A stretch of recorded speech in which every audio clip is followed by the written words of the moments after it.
আপনার বিপদে আপনি কাউকে পাবেন না, আত্মীয় স্বজন বলেন, স্বামী বলেন, সংসার বলেন, সন্তান বলেন, কাউকে পাবেন না। কোনো বোনই ডিভোর্সি হয়েন না। যখন এখানে আসছি আমি একটা হাঁস 1 কেজি গরুর মাংস নিয়ে আমি এখানে একা একা রুটি বানাইতে আসছি। আজকে ইনশাল্লাহ দেখেন আমার ব্যবসার পরিসর বড় হয়েছে। আমি এখান থেকে আমার পরিবারকে চালাইতে পারতেছি, আমি নিজে চলতে পারতেছি, আমার দ্বারা আরো 2-3টা পরিবার চলতে পারতেছে। 4 থেকে 5,000 টাকা ওটার থেকেই আমার শুরু ছিল। আমি যদিও বা খোলা বাজারে ব্যবসায়ী, কিন্তু আমি একজন সৎ ব্যবসায়ী, আমি একজন যোদ্ধা, কারণ আমি একজন মহিলা মানুষ। আমি একা এই বিজনেসটাই পর্যন্ত নিয়ে আসছি। আসলে আমার ব্যবসাটা ছোট, আমার যুদ্ধটা আসলে অনেক বড়।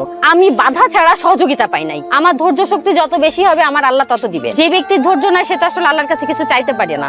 আমার এখানে মূলত দেশি হাঁসের মাংসটাই হচ্ছে মেন, সেই সাথে আছে গরুর কালো ভুনা, চাউলের রুটি, আপনার খিচুড়ি, গরুর কলিজা, গরুর বট, চাপটি, ছিটা রুটি। আমি ঘরোয়া ভাবে রান্না করি। এই খাবারটা আমি খাই, এটা আমার সন্তান খাই এবং এটা আমার কাস্টমার খাই। আমার পরিবারই আমার কাস্টমার। আমি এই পর্যন্ত আসতে আমাকে অনেকটা পরিশ্রম করতে হয়েছে। আমি অনেক কিছু ত্যাগ করে আজকে আমি এখানে টিকে আছি। কারণ বাঙালি নারী কখনোই 90% বাঙালি নারী কখনোই সাপোর্ট পায় না কোনোভাবে।